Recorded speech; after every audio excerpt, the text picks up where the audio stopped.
തലവേദനകൾക്ക് പല കാരണങ്ങളുണ്ട്. അതിൽ സാധാരണയായി കണ്ടുവരുന്ന രണ്ട് രോഗാവസ്ഥകളാണ് സൈനസൈറ്റിസും മൈഗ്രെയിനും. സൈനസൈറ്റിസ് ആയുർവേദത്തിൽ പീനസം അഥവാ ദുഷ്ടപീനസം എന്നാണ് അറിയപ്പെടുന്നത്. ഇത് കഫദോഷ പ്രാധാന്യം കൊണ്ടുണ്ടാകുന്ന ഒരു അസുഖമാണ്.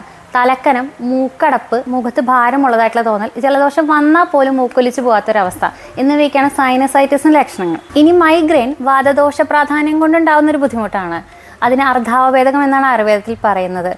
ശക്തമായ തലവേദന, കണ്ണിന് ചുറ്റുമുള്ള ശക്തമായ വേദന, ശബ്ദത്തോടും വെളിച്ചത്തോടുമുള്ള അസഹിഷ്ണുത, ഛർദ്ദിക്കാനുള്ള തോന്നൽ, ഛർദ്ദിക്കൽ, ഇതൊക്കെയാണ് അതിൻ്റെ ലക്ഷണങ്ങൾ. മൈഗ്രെയിൻ്റെ ബുദ്ധിമുട്ടുമായിട്ട് SPMലേക്ക് വരുന്നവർക്ക് നമ്മൾ SPMൻ്റെ മൈഗ്രിനോൾ ഉപയോഗിച്ചിട്ടുള്ള ചികിത്സയാണ് നിർദ്ദേശിക്കാറ്. ഇത് നെറുകിലും ചെവിയുടെ പുറകിലും കൈയിൻ്റെ തള്ളവിരലിലും കാലിൻ്റെ തള്ളവിരലും പുരട്ടി മസാജ് ചെയ്ത് ഒരു അരമണിക്കൂർ ശേഷം കുളിക്കാനാണ് പറയാറ്.